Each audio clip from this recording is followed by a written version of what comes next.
ဒီရဲ့ဟိုက၅ချက်လောက်တွဲပြီးအလုံးလုံးတယ်နော်နံပါတ်1ချက်ကဒီကောင်နေဖို့အတွက်နေရာပေးတယ်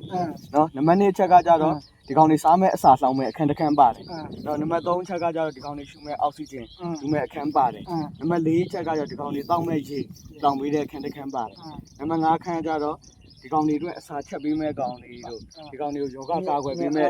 ကောင်တွေအကောင်လေးတွေအပင်တွေအလုံးလုံးပေးမဲ့အကောင်လေးနေတဲ့အခန်းတစ်ခန်းပါတယ်ဆိုတော့ကျွန်တော်တို့ကမိုးများသွားပြီရေဝတ်သွားပြီဆိုလို့ရှိရင်နံပါတ်1ကဘာဖြစ်လဲဆိုလို့ရှိရင်ခဏပြောတဲ့အောက်ဆီဂျင်လောင်တဲ့အခန်းလေးတွေကရေတွေစပြည့်သွားတာဆိုတော့အောက်ဆီဂျင်ပြတ်တာနဲ့များဒီအလုပ်ကခဏပြောတဲ့အစာလည်းမတောင်းနိုင်တော့ဘူးရေလည်းမတောင်းနိုင်တော့ဘူးအဲ့နောက်မှဒီအမျိုးလေးတွေနာပြီးဒီထဲမှာယောဂတွေပြတာယောဂတွေလာတာပေါ့ဆိုတော့ယောဂအရင်မလာဘူးအားနေပြီးတော့မှယောဂဝင်တာပေါ့နော်အေးပေါ့အဲ့တော့ကျွန်တော်တို့ကဒီလိုခင်းနေဆိုလို့ရှိရင်ဘယ်လိုပြန်ကုလို့ရလဲဆိုလို့ရှိရင်ခဏပြောတယ်သူမြင်မြန်အလုံးလုံးနိုင်ဖို့အရေးကြီးတယ်ကိုကြီးတတိလင်းနေတဲ့လူနာကိုမှုသေးတော့ပါရာစီမောတော့